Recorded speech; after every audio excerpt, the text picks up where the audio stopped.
Good morning everybody. Welcome to my channel Vijayalakshmi. ఈరోజు పాఠము వన్య పెంపుడు జంతువులు. అయితే ఇప్పుడున్నటువంటి పెంపుడు జంతువులన్నీ పూర్వము వన్య జంతువులే. వాటి యొక్క ఉపయోగాలను గుర్తించినటువంటి మానవుడు వాటిని మచ్చిక చేసుకొని పెంచుకోవడం అనేటువంటి జరిగింది.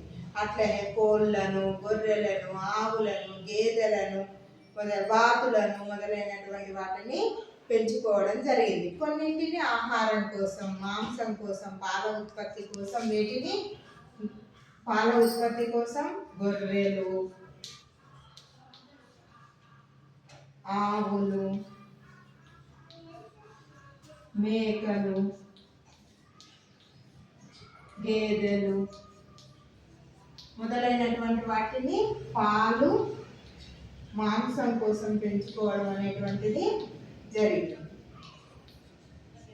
కొన్నింటిని రక్షణ కొరకు, ఉదాహరణకు కుక్క మొదలైనటువంటి జంతువులను రక్షణ కొరకు పెంచుకోవడం అనేటువంటి జరిగింది. కొన్ని వ్యవసాయ పనులకు, బరువు మోయడానికి, వ్యవసాయ పనులకు బరువులను మోయడానికి పెంచుకోవడం అనేటువంటిది జరిగింది. ఉదాహరణకు బరువులను మోయడానికి పెంచుకోవడం జరిగింది. ఉదాహరణకు ఎద్దులు, గుర్రాలు, గాడిదలు మొదలైనటువంటి వాటిని వ్యవసాయ పనులకు మరియు బరువులను మోయడానికి పెంచుకోవడం జరిగింది. కొన్నింటిని మాత్రం మానసిక ఆనందాన్ని పొందడానికి పెంచుకోవడం జరిగింది. అవి చిలుక, పిల్లి మొదలైనటువంటి వాటిని మానసిక ఆనందం కోసము, ఆరోగ్యం కోసము పెంచుకోవడం అనేటువంటిది జరిగింది. నెక్స్ట్, మన దేశంలో వన్యజాతి అడవి జాతి కోడి 0. అడవి జాతి కోడి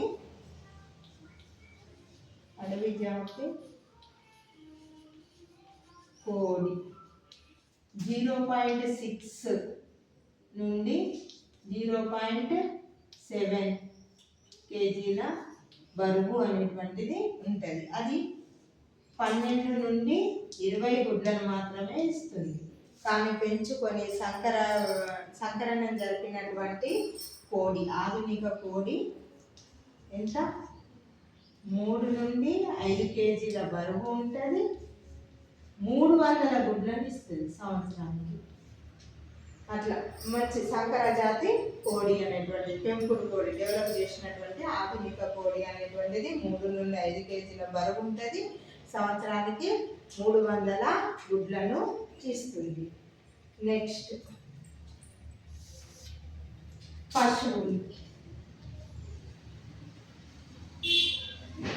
పశువులను వేటినంటారు? ఆవులు, గేదెలు,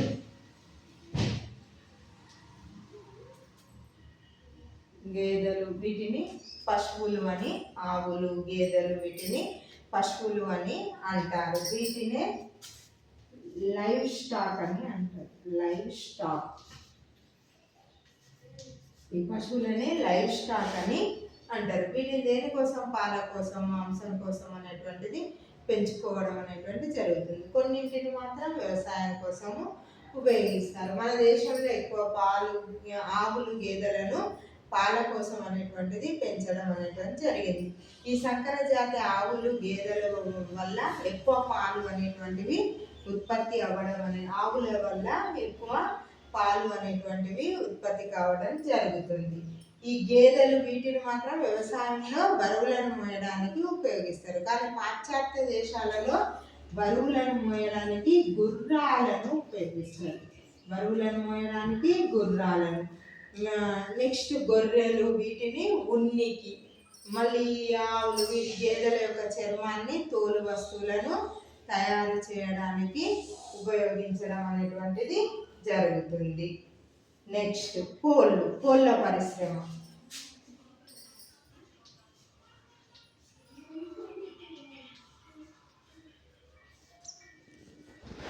కోళ్ళ పరిశ్రమ ఎక్కువ కోళ్ళను అనేటువంటిది పెంచుతారనేటువంటి ఇది కోళ్ళ పరిశ్రమ గురించి అభిప్రాయం. కానీ ఇందులో వివిధ పక్షులు అనేటువంటి బాతులను కూడా పెంచడం అనేటువంటిది జరుగుతుంది ఈ కోళ్ళ పరిశ్రమలో.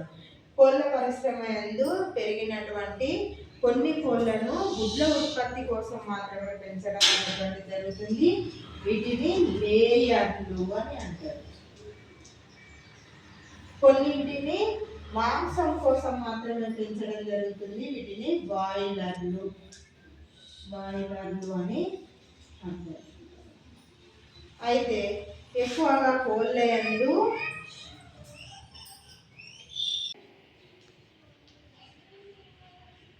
ఐలాండ్ లెగ్ హారన్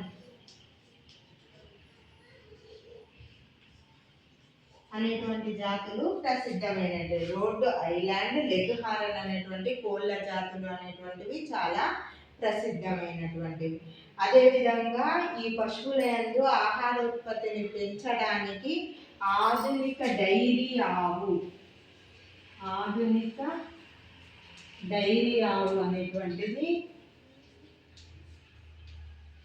చక్కని ఉదాహరణగా ఆహారోత్పత్తికి శాస్త్రజ్ఞులు చేసినటువంటి కృషికి ముఖ్యమైనటువంటి ఉదాహరణగా చెప్పేది ఆధునిక డైరీ ఆవు. ఇది ఆహారోత్పత్తికి ఆహారాన్ని ఎక్కువ ఇవ్వడానికి దీన్ని జాతిని ఏర్పాటు చేయడం అనేటువంటిది జరిగింది. అయితే మన దేశంలో 5వ వంతు గుడ్లు అనేటువంటి కోళ్ళ నుండి వచ్చేటటువంటి గుడ్లు మన ఆంధ్రప్రదేశ్ నుండే ఉండడం అనేటువంటిది జరిగింది. అదేవిధంగా మన రాష్ట్రంలో 1.2 కోట్ల గుడ్లు అనేటువంటివి ఒక రోజులో ఉత్పత్తి అవుతున్నది. నా వీడియో నచ్చినట్లయితే లైక్ చేయండి, షేర్ చేయండి, సబ్స్క్రైబ్ చేసుకోండి. Thank you.